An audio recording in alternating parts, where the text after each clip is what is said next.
Hello students of Standard 11, learning Commercial Correspondence and Secretarial Practice. Today we will be learning Secretarial Practice, Chapter 4, Memorandum of Association, Session 2. Topics of the session today are clauses of the Memorandum of Association, in which we are going to learn about different clauses that is required while fulfilling the form of Memorandum of Association. So the first clause is name clause, the next one is registered office clause, next is object clause, the other one is liability clause, next is capital clause, and the last one is subscription clause.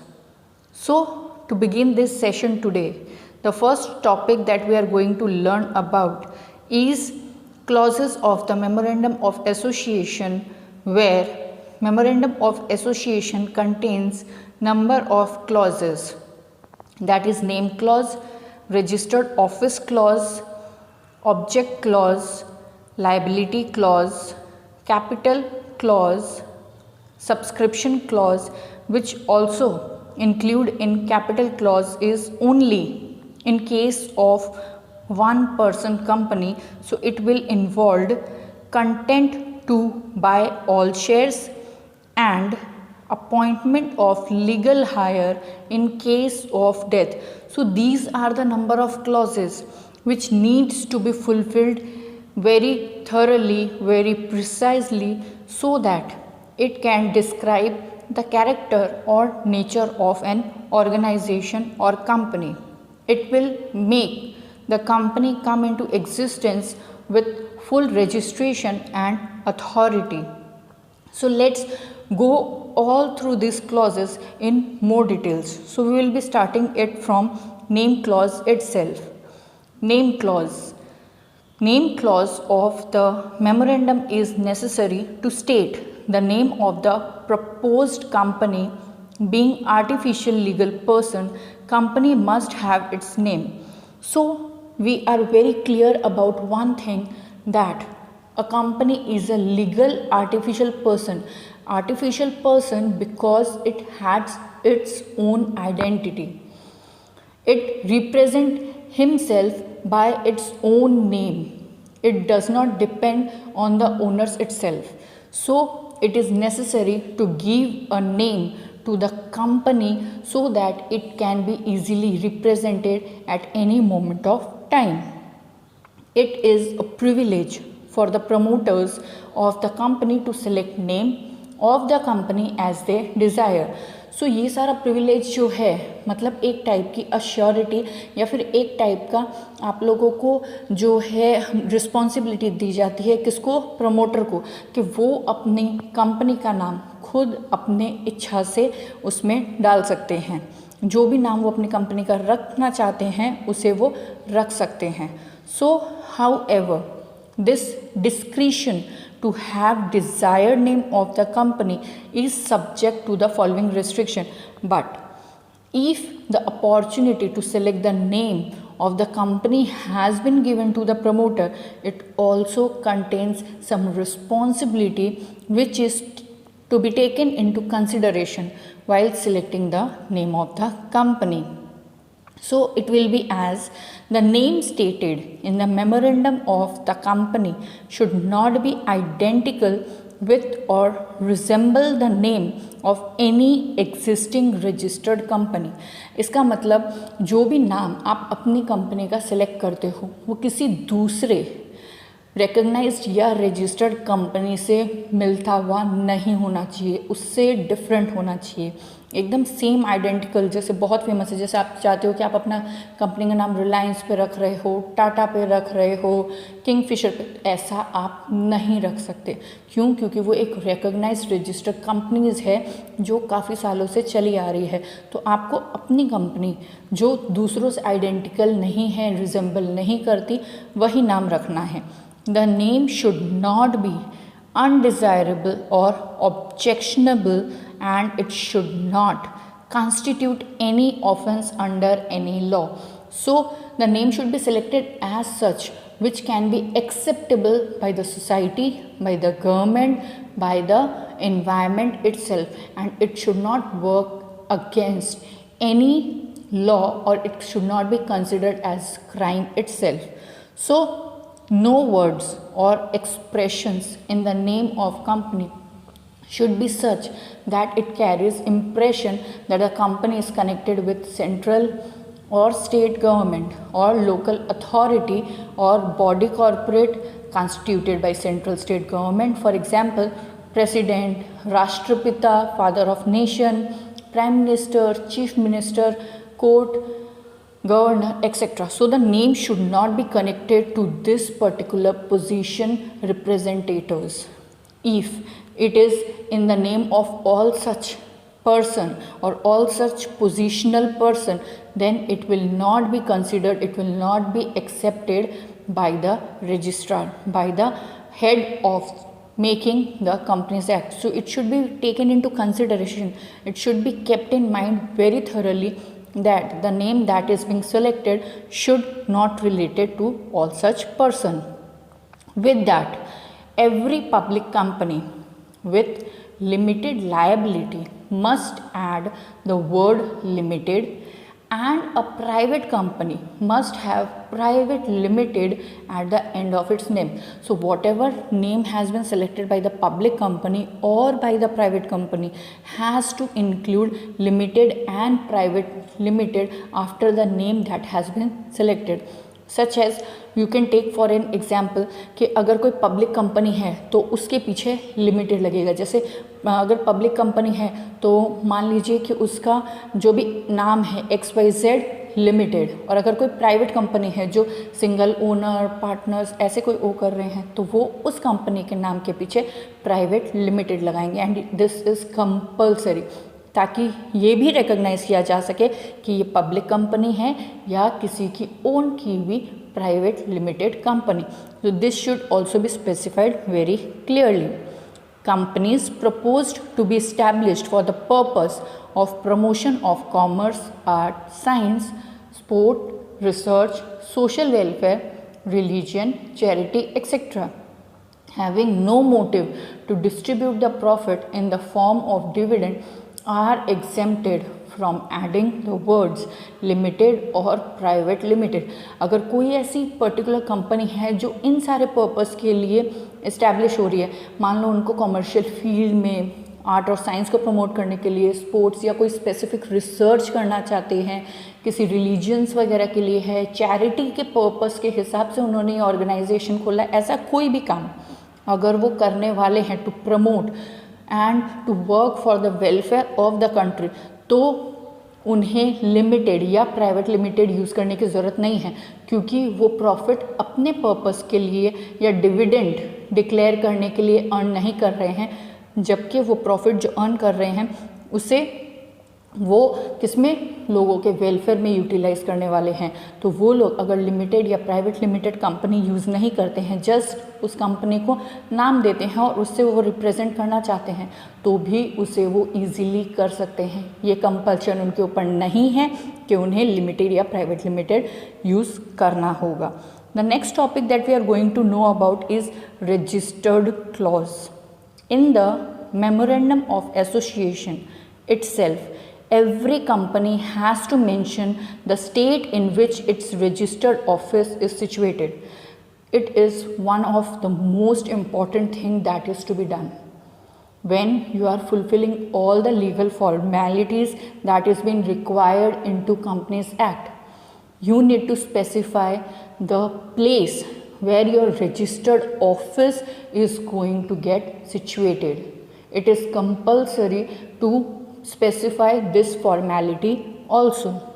A company must, from the 15th day of its incorporation, must have a registered office which is capable of receiving and acknowledging all communication and notices as may be addressed to it. As soon as the company gets registered, it is compulsory कि exact 15 days या उसके अंदर अंदर आपका जो भी registered office जहाँ भी आपको उसे सिचुएट करना है, जहाँ पर भी आपको उसको सेटल करना है, वो पता होना चाहिए, उसकी एक्नॉलेजिंग पता चलनी चाहिए, ताकि कोई भी कम्युनिकेशन लेटर्स के थ्रू, ऑफिशियल डॉक्यूमेंट्स के थ्रू, कोई नोटिस है, हर एक चीज़ उस एड्रेस पे पहुंचाई जा सके, उस एड्रेस से वो मिल सके। तो कंपल्सरीली आपको 15th डे से उसके इनकॉर्पोरेट होते ही अपने रजिस्टर्ड ऑफिस का जो भी एड्रेस है वो स्पेसिफाई करना होगा। All the correspondence and communications to the company must be addressed to its registered office. किसी भी टाइप का कोई भी transaction related to commercial communications है, बिजनेस कम्युनिकेशन है, वो आपका इसी एड्रेस से होना चाहिए, यहीं से पास ऑन होना चाहिए, कहीं और पे ये सिचुएट नहीं होना चाहिए। तो बहुत कंपलसरी है कि जितने भी आपके लीगल डॉक्यूमेंट्स पास हो रहे हैं वो इसी एड्रेस पे आए और इसी एड्रेस से वहाँ जाए। The territorial jurisdictions of the court is also determined from the address of the registered office of a company. even जो legal terms वगैरह है, फाइन, जो उसके ऊपर क्लेम कर सकती है किसी भी अप एंड डाउन में, अगर कंपनी में होता है तो वो भी वहीं से होना चाहिए। तो इवन आपके कोर्ट ऑफ लॉ में भी इसका एड्रेस वहाँ स्पेसिफाई होना ही चाहिए, that too very compulsory. The members of the company or other parties who want to examine the documents personally or obtain additional information about the company may approach its registered office. कोई भी members अगर वो company से relate करते हैं, other parties है such as shareholders, creditors, third person, anything, अगर उन्हें कंपनी के बारे में कोई इन्फॉर्मेशन चाहिए, कंपनी के बारे में कोई जानकारी चाहिए, तो वो इन रजिस्टर्ड ऑफिस में पहुंच के इन सारी डिटेल्स को वेरीफाई कर सकते हैं, इन सारी डिटेल्स को अच्छी तरह से जान सकते हैं। So it becomes easy for them to कि वो सारी चीज़ों को रिकग्नाइज करें एंड अकॉर्डिंगली उस पर वर्क करें। Again we have a next point which is to be kept in mind is object clause, that for which object a company is going to get formed. It is mandatory for every company to state in its memorandum of association the objectives for which the company is proposed to be incorporated. आप किस purpose, किस M, किस गोल के साथ अपनी company को establish करना चाहते हो, आपका कंपनी इस्टेब्लिश करने के पीछे रीज़न क्या है, वो आपको स्पेसिफिकली उसके अंदर मेंशन करना होगा। Object clause carries the greatest importance in the entire memorandum of company. जो सारे क्लॉजेस उसके अंदर फुलफिल किए जाते हैं उसमें से सबसे इम्पॉर्टेंट क्लॉज है ऑब्जेक्ट क्लॉज, जो मेमोरेंडम ऑफ एसोसिएशन में कंसिडर किया जाता है और इम्पॉर्टेंस दी जाती है। The promoter of the company are at liberty to have a choice of objects of a company. इनके पास पूरी की पूरी आज़ादी है, उन्हें किसी भी टाइप का मेजर रेस्ट्रिक्शन नहीं दिया गया है कि वो किस पर्पस के लिए खोल रहे हैं, उसमें चॉइसेस नहीं है। जो भी उनका पर्पस है, चाहे वो प्रॉफिट मोटिव, वेलफेयर या जिस भी ऑब्जेक्ट से वो ये करना चाहते हैं, वो क्लियरली स्पेसिफाई करे। जो भी उनका मोह है वो सारी चीज़ें उसके अंदर स्पेसिफाई होनी ही चाहिए। However, the following are the restrictions upon the promoters to select the object of the company. But yet, while selecting the object clause also, उनके ऊपर certain restrictions है जो उन्हें follow compulsory करने होते हैं। What are that? Objects must not be against any law or the provisions of the Companies Act. जो भी वो object select करते हैं, जो भी उनका मोटिव वगैरह है, वो कंपनीज एक्ट के लीगल टर्म्स के अगेंस्ट नहीं होना चाहिए। ऐसी कोई एक्टिविटी वो परफॉर्म ना करे जो कंपनी एक्ट के लिए सूटेबल नहीं है, वेलफेयर ऑफ द सोसाइटी के लिए सूटेबल नहीं है। Objects of the company must not be against any public policy और the provisions of the constitution of India. जो भी कॉन्स्टिट्यूशन हमारी इंडिया के लिए बने हैं या पब्लिक के वेलफेयर के लिए हम जो सोचते हैं उनके अगेंस्ट भी वो नहीं जाना चाहिए। किसी के इमोशंस, कोई सोसाइटी के जो भी रूल्स रेगुलेशंस है उनके अगेंस्ट वो वर्क नहीं करना चाहिए। किसी कम्युनिटी, किसी रिलीजियन, इन किसी भी चीज़ को वो पॉइंट आउट नहीं करना चाहिए या उनके अगेंस्ट वर्क नहीं करना चाहिए। The objects should not be contrary to the provisions of any general law, whatever the basic laws are there. It should not work against or opposite to it. They must work for the organization itself. They must work for the society itself. It is the prime duty of them to work and serve for the society. With that, doctrine of ultra-vires is being adopted over here, which means a company can pursue only those objects which are clearly mentioned in its memorandum of association। मतलब memorandum of association में पहले से ही कई सारे object specify किए होते हैं। आपको उसी में से जो ऑब्जेक्ट आप उसके अंदर सिलेक्ट करते हो वही ऑब्जेक्ट आप फॉलो करोगे और वो ऑब्जेक्ट जो आप स्पेसिफाई करते हो वो किसी भी प्रोविजन के अगेंस्ट नहीं जाना चाहिए। A company possesses only those powers which are either explicitly or impliedly conferred upon it by virtue of its memorandum of association. Any activity in excess of what is stated in the object clause will be void and same will be declared ultra vires beyond powers। मतलब इसके अंदर चाहे कोई भी आपका reasons हो, उस reason को इतनी मेजर इंपॉर्टेंस नहीं दी गई है for what the things which is going beyond the power.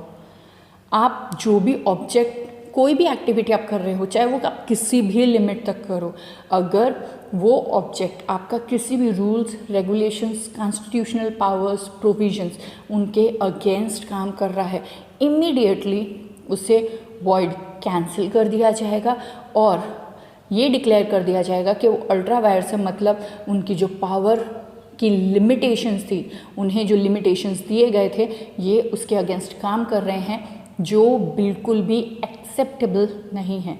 So the power will be rejected, so it will not be accepted at all. If the act is ultra vires, it does not create any legal relationship.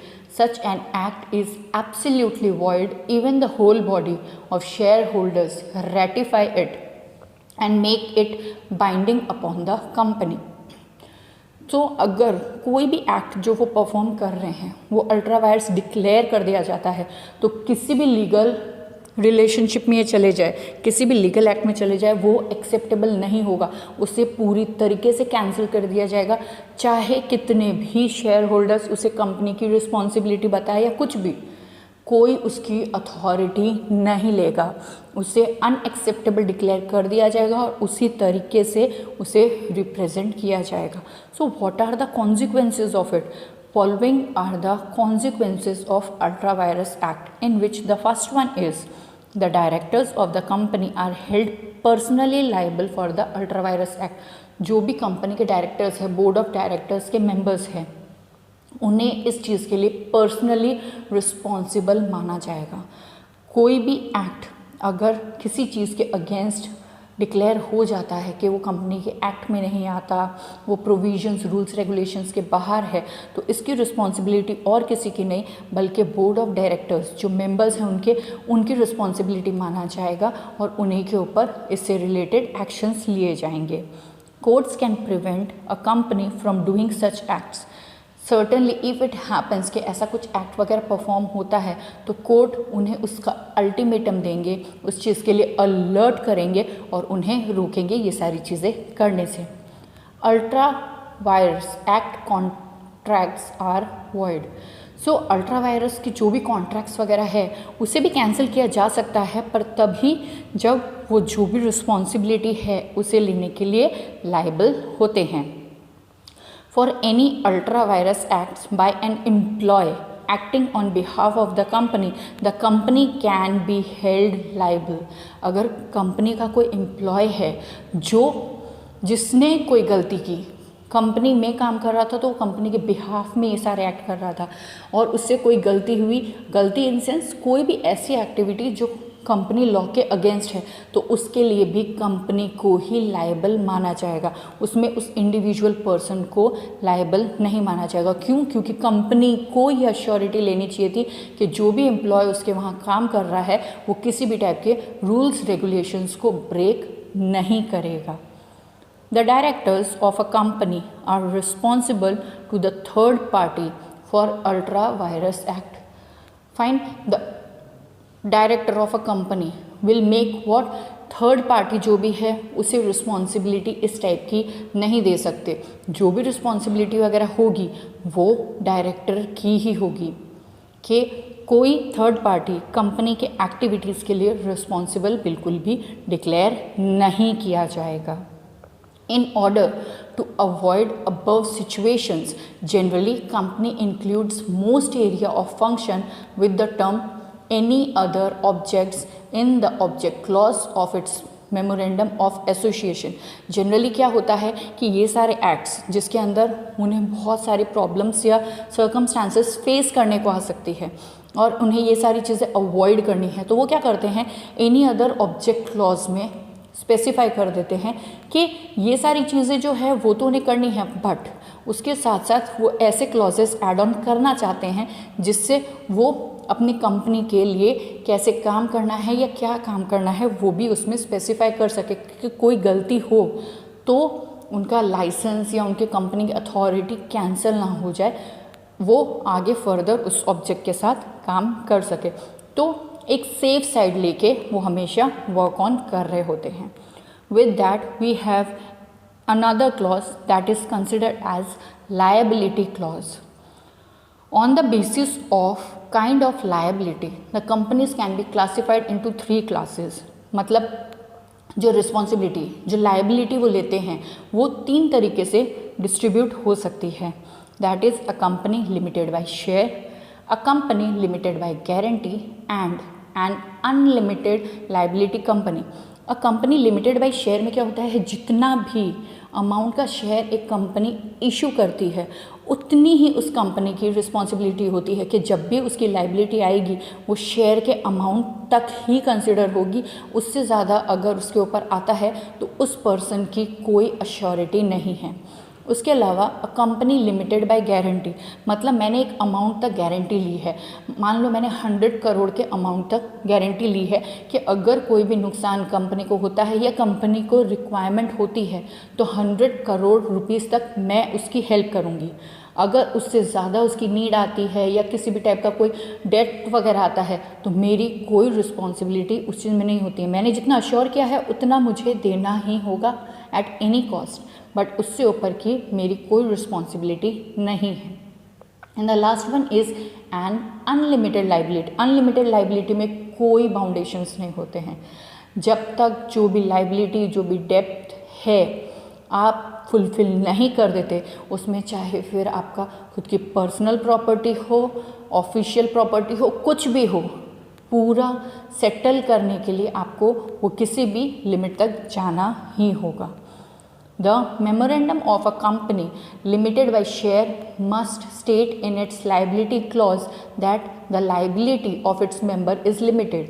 If any person is holding a company limited by share, they need to specify in liability clause that this member is limited itself. He has the responsibility to the amount of share only. After that, he is not carrying any type of responsibility. In the company limited by shares, members cannot be called on to pay more than the nominal value of their shares. मतलब एक share की अगर value 100 rupees है, वो उसकी nominal value है कि ये एक पर्टिकुलर शेयर 100 रुपीज़ कैरी कर, तो वो उस शेयर के ऊपर सिर्फ 100 रुपीज़ ही उसे मंगवा सकते हैं, उसके ऊपर की उसकी कोई रिस्पॉन्सिबिलिटी नहीं है और उसे प्रेशराइज नहीं किया जा सकता टू पे it. If the liability of the members of a company is limited by guarantee, then their liability will be up to the extent of guarantee offered by them. If a person is taking the guarantee of a amount, जैसे मैंने कहा कि 100 करोड़, 200 करोड़, 500 करोड़, जो भी मैं responsibility ले सकती हूँ, मेरी अथॉरिटी वहीं तक है, मुझसे पैसे वहीं तक मांगे जा सकते हैं, उससे ऊपर पे ऑफ करने का कोई राइट मुझे नहीं है और मुझे कोई फोर्स भी उसके लिए नहीं कर सकता। But in case of one person company, the name of the person who in the event of death of the subscriber shall be nominated, the member of the company must be stated in the liability clause. With that, they had to take the responsibility. What? That if a company is one person company, मतलब उसे सिर्फ एक ही person hold कर रहा है, तो उन्हें वहाँ स्पेसिफाई करना होगा कि अगर उनकी डेथ हो जाती है तो उनके अलावा कौन इस कंपनी की अथॉरिटी लेने वाला है, वो भी लाइबिलिटी क्लॉज में स्पेसिफाई होगा। ऐसा नहीं है कि उसकी डेथ हो जाती है तो उसे कुछ पे ऑफ करने का नहीं आएगा, उसे अपना नॉमिनी पहले से ही स्पेसिफाई करना होगा कि उनके बिहाफ में ये सारी चीज़ें वो सेटल डाउन करेगा। Next clause that we are going to know about is capital clause. It is also one of very important clause because in capital clause it is compulsory only in case of limited company. The company limited by share must state in its capital clause the amount of capital, the number of shares into which it is divided and the amount each share. Fine. So generally it is required in the limited company, that is in public company. क्या requirement है कि वो कितना capital लेके आने वाले हैं, कितने अमाउंट का शेयर है जो वो स्पेसिफाई करने वाले हैं, शेयर्स को किस तरह से वो डिवाइड करेंगे, ईच पर्टिकुलर शेयर की अमाउंट क्या होगी, ये सारी चीज़ें वो कैपिटल क्लॉज के अंदर स्पेसिफाई करेंगे कि टोटल अमाउंट ऑफ शेयर्स इतने होंगे, उससे जो पैसे कलेक्ट होंगे वो इतना होगा, पर शेयर जो वो डिस्ट्रीब्यूट करने वाले हैं उसका अमाउंट क्या होगा, हर एक चीज़ की डिटेल उन्हें बतानी होगी। In the case of a company limited by guarantee, the amount up to which each member undertakes the contribute at the time of winding up should be specific. If there is a surety of guarantee, then also it will be assured in the capital clause that while if the circumstances arises that the company is going to get wind up, what is the amount of settlement is to be specified. कितना limit तक वो पे करने वाले हैं वो amount भी उसके अंदर पहले से ही स्पेसिफाई होगा। ऐसा नहीं है सडनली आएंगे कि नहीं इतनी लाइबिलिटी आए है अब लोगों को इतना देना होगा, this will not be as such. The person who is going to take the responsibility कि वो इस लिमिट तक तो एटलीस्ट पे करेगा ही एट एनी सर्कमस्टांसेस दैट में arises in front of him. With that, if the company limited by guarantee also has a share capital, the capital clause of such company has two capital clause. ऐसा भी possible है कि जो guarantee वाली company है उसके share Capitals भी हो सकते हैं, बट जब वो कैपिटल क्लॉज में स्पेसिफाई करेगा वहाँ पर दो कैपिटल क्लॉज है, एक one relating to the guarantee कि कितनी गारंटी तक ले रहा है और दूसरा शेयर कैपिटल कि इतनी की शेयर कैपिटल उसके पास है, वो उसके तो लिमिटेशंस को फुलफ़िल करेगा ही, उसके साथ साथ वो गारंटी के साथ इतने पैसे और देगा। मान लो मेरे पास 50 करोड़ के शेयर्स हैं, मैंने 50 करोड़ तक की रिस्पॉन्सिबिलिटी शेयर कैपिटल को फुलफ़िल करने के लिए तो ली ही है, उसके अलावा मैंने गारंटी ली है कि 200 करोड़ तक अगर कोई भी लाइबिलिटी कंपनी की आती है तो मैं वो भी पे करूँगी। मतलब मेरी ओवरऑल जो रिस्पॉन्सिबिलिटी है वो 250 करोड़ की है, तो मुझे ये सारी चीज़ें भी स्पेसिफाई उसके अंदर कंपल्सरीली करनी होगी ही। In case of one person company, the name of the person who in the event of death of the subscriber shall become the member of the company must be written.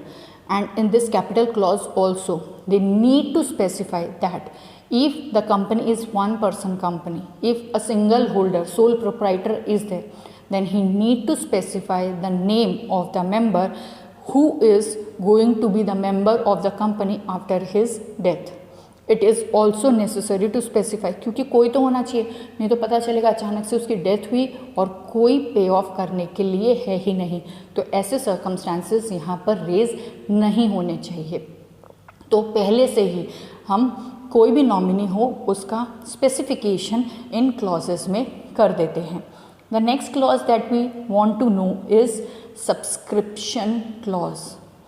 This clause can be termed as incorporation clause, association clause or signature clause, as this is the ultimate clause that is to be fulfilled, that now all the required documents, all the requirement of the Companies Act has been fulfilled.